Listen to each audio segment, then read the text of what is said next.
Clint Eastwood walked into his own restaurant, but nobody noticed him.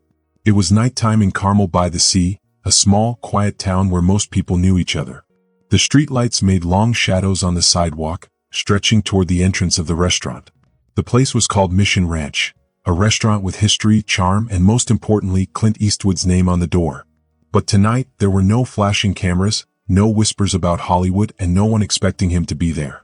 At 94 years old, Clint still had a strong presence. He didn't need to speak loudly or make a grand entrance. Just his presence alone could shift the mood of a room. He had not planned to stop by the restaurant tonight, but something made him want to check in, to see how things were running when no one knew he was watching. As he stepped inside, he felt the familiar warmth of the place. The restaurant was busy but not too loud. People were chatting, glasses clinked, and soft piano music played in the background. The smell of sizzling steak and fresh sourdough bread filled the air, mixing with the faint salty breeze from the nearby ocean. Everything seemed normal, until he heard something different. A soft, muffled sob. Someone was crying. Clint's sharp eyes scanned the room, following the sound. Near the kitchen doors, hidden behind a partition, stood a young waitress. She had her back to the dining area, gripping the counter tightly as if she was trying to hold herself together. Her shoulders shook and she was taking deep, uneven breaths. She was crying. But she wasn't making a scene. She wasn't asking for attention. She was doing everything she could to hide her pain. Clint watched her for a moment. He saw the way she wiped her face quickly, inhaled sharply, and forced herself to straighten up. A mask of calmness slipped over her face, the kind of look someone wears when they've had to push their feelings aside too many times. Something about it didn't sit right with Clint. He wasn't the type to pry into every little problem. Life was tough and people had their own ways of dealing with things. But the way she shrunk into herself, the way her hands trembled before she turned around, told him this wasn't just frustration. This hurt. He could have ignored it, take a quiet seat, moved on with his night. But Clint Eastwood had never been the kind of man to walk away when something didn't feel right. Before Clint could step forward, he overheard two workers talking near the bar. A busboy and another waitress stood close together, speaking in hushed voices. They weren't trying to gossip, but their words cut through the noise, loud enough for Clint to hear. "That guy's been on her case all night," the busboy muttered, shaking his head. "I know," the other waitress whispered back. "And she's new too. Just started last month. It's awful. But nobody's saying anything." Clint's jaw tightened. Nobody's saying anything. That didn't sit well with him. He turned his gaze toward the dining room, scanning the tables carefully. Who was responsible for this? The restaurant had a warm and welcoming feel, a place where people could relax, enjoy good food, and feel at home. But there were always some customers who took advantage of that. The kind who thought a tip gave them permission to be rude. The kind who liked making others uncomfortable just because they could. And then Clint saw him. A middle-aged man, maybe in his late 50s, sat in a corner booth. He looked too comfortable, lounging in his chair like he owned the place. His tie was loose, his blazer unbuttoned, and he laughed too loudly, the kind of laugh that made people around him uneasy. The people at his table, two other men and one woman, seemed entertained, but something in their body language was off. The woman stole a glance toward the kitchen doors, her expression unreadable. The waitress wasn't at the table anymore, but Clint already knew. This man was the reason she had been crying. And Clint Eastwood wasn't about to let that slide. Clint took a deep breath, his hands slipping into his pockets as he watched and waited. He didn't need to hear the details, he already knew the type. Some men got a sense of power from putting others down. They thought their money or their loud voices gave them the right to be cruel. Clint had spent a lifetime despising men like that. Then he saw her. The young waitress stepped back onto the restaurant floor. Her shoulders were straight, her face calm, but Clint saw the sadness in her eyes. No one should have to force a smile while holding back tears. No one should have to walk on eggshells just to do their job. She carried a tray, moving carefully as if she were stepping on broken glass. Then she stopped near the loud man's table. Clint saw her take a deep breath, as if preparing herself for something difficult. The man didn't look at her at first. He was in the middle of a conversation, waving his hand in the air, laughing loudly, as if nothing had happened. As if he hadn't just reduced a young woman to tears. Clint Eastwood wasn't a man who raised his voice unnecessarily. But when something needed to be said, he knew exactly how to say it. He took a step forward, his expression unreadable. The room didn't know it yet, but things were about to change. Because Clint Eastwood wasn't just going to sit back and let this happen. And when he decided to step in, the entire restaurant was about to go silent. The man sat at the table telling a story, making it bigger and more dramatic than it really was. His friends half smiled, half listened. Some looked like they were enjoying it, others like they were just waiting for it to be over. Then, in the middle of his tale, he turned his head and saw her, the waitress standing nearby. A slow smirk tugged at the corner of his mouth. "Well, look who's back," he drawled, leaning back in his chair like he owned the whole place. At the table, the woman sitting across from him quickly looked away. One of the men checked his watch, suddenly interested in the time, though everyone knew he wasn't really checking it. Clint sat nearby watching. He saw everything, the small details most people missed. The way the people at the table weren't stopping the man. The way they heard every word but decided to act like they didn't. The man grinned wider. "Did you forget how to do your job, sweetheart?" he said, lifting his drink and taking a slow sip. The waitress didn't react. She didn't flinch. She just placed a fresh glass of water in front of him. "There you go, sir," she said quietly, her voice calm. The man let out a laugh and shook his head. "Oh, so now you're polite?" He turned to his friends and smirked. "See? All it takes is a little coaching. Push them enough and they figure it out." The waitress gripped her tray a little tighter, but not one person at the table told him to stop. Clint had seen a lot in his life. He'd seen good people, bad people, and the worst kind, the ones who saw bad things happen but did nothing. This was the kind of thing that made his blood heat up. But it wasn't over. The man wasn't happy with just humiliating her once. He picked up his fork, poked at his food, and clicked his tongue in disapproval. "You know what? I think you got my order wrong," he said, shaking his head like he was deeply disappointed. The waitress blinked, still calm. "I'm sorry, sir. You ordered the ribeye medium?" "No, no, no," the man said, dragging out the words. He shook his head dramatically, like she'd just done the dumbest thing in the world. "I said medium rare. See, this is what I mean. You just don't listen." Clint could see it. She wasn't confused. She knew exactly what was going on. This wasn't a mistake. This was a trap. "Would you like me to have the kitchen fix it?" she asked, her voice measured, careful. "Oh, what? So now I have to wait another half hour?" The man leaned forward, dropping his voice, making it sound almost personal. "Maybe if you weren't so busy running your mouth, you'd be better at your job." That was when she cracked. Not in a big way. Not in a way most people would notice. But Clint saw it. The tiniest hesitation before she turned. The way her jaw tightened. The way she disappeared into the kitchen like she couldn't leave fast enough. That's where Clint had found her a few minutes ago, standing in the back, gripping the edge of the counter, holding herself together. Not crying, not breaking down, just standing there, collecting herself. Clint had seen enough. He was ready to get involved. But before he could stand, the waitress came back out. No tears. No hesitation. Just quiet determination, like she had decided that no matter what, she was going to finish this. That's when Clint made up his mind. He wasn't the type to step into every little argument. But this wasn't just a rude customer. This was a man who thought making people feel small made him powerful. And that didn't sit right with Clint.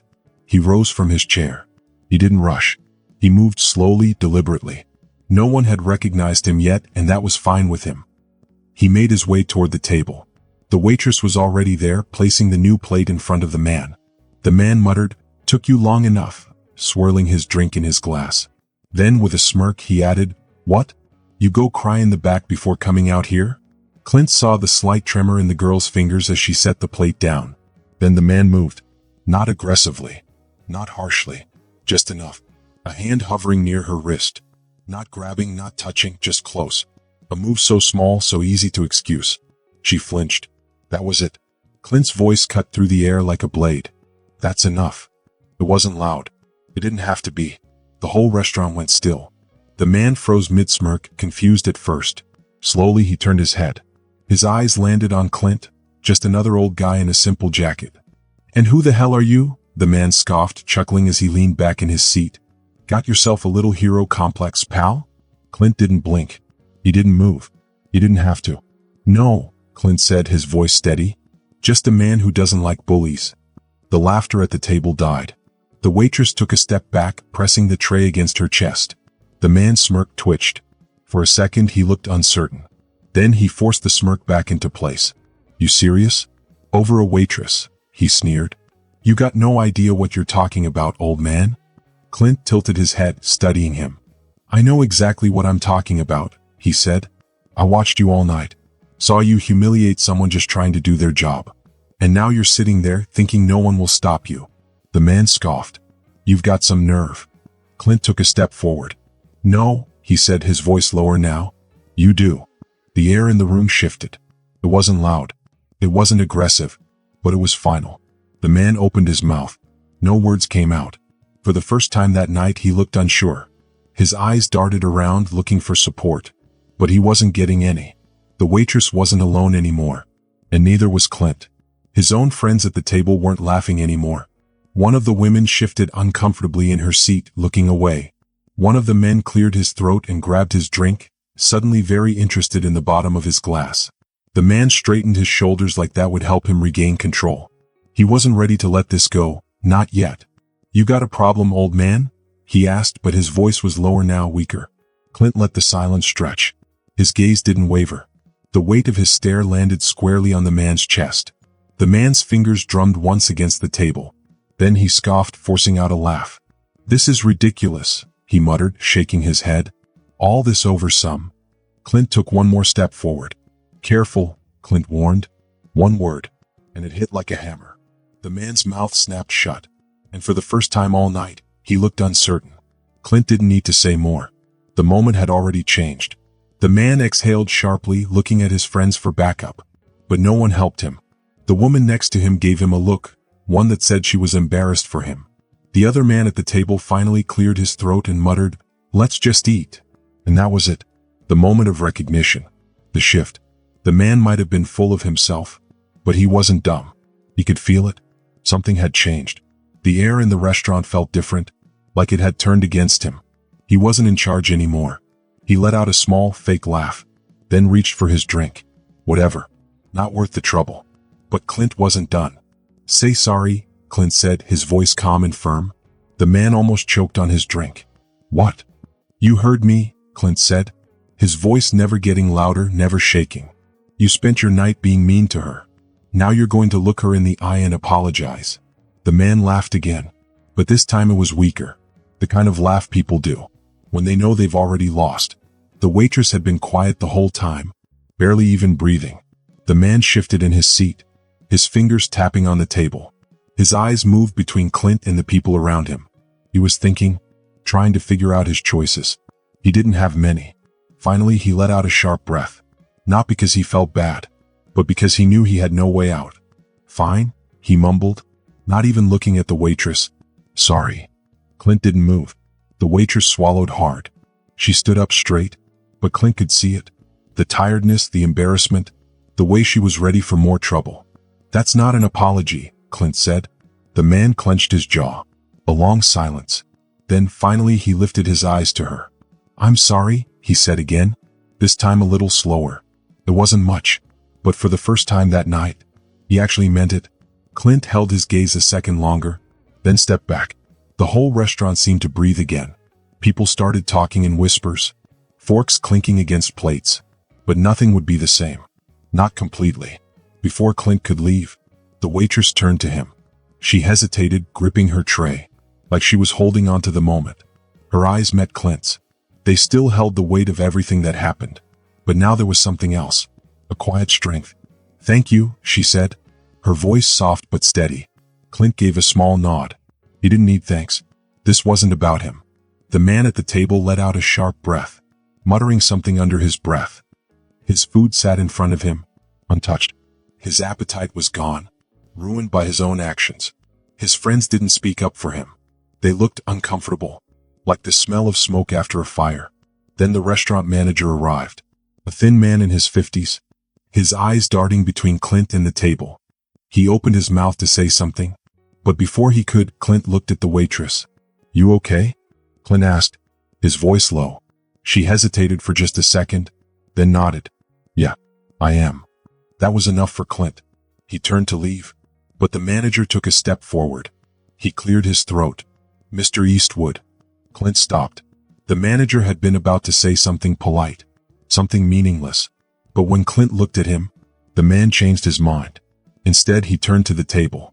We don't allow behavior like that here, he said quickly. That man should leave. The waitress stiffened.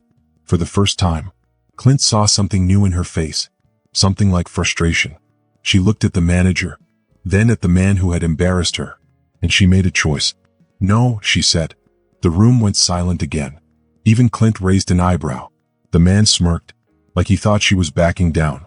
But she wasn't. He can stay, she said. But I won't serve him. Her voice was strong. She wasn't asking, she was deciding. The manager hesitated. Then he nodded. Understood. Clint watched the man at the table. He saw something flicker in the man's eyes. Maybe shame. Maybe just annoyance. That he wasn't in charge anymore. But it wasn't Clint's problem. He reached into his jacket, pulled out his wallet, and set a crisp $100 bill on the counter. Not as charity, as respect for good service. That's for you, Clint said simply. The waitress swallowed hard. Then she nodded. And with that, Clint turned and walked out the door. The cool night air hit his face as he stepped outside. He hadn't come here looking for trouble. He never did. But sometimes trouble finds the wrong person. And when that happened, Clint Eastwood made sure. It didn't go unanswered. There are people in the world who think power means pushing others down. But real strength? Real strength is standing up, even when no one else does. If you enjoyed this story, I'd love to hear your thoughts. Drop a comment below and let me know what you think. Don't forget to hit that subscribe button for more exciting stories filled with adventure, mystery, and unforgettable moments. Your support means the world. It keeps these stories coming and the creativity flowing. Thanks for watching, and I can't wait to see you in the next video.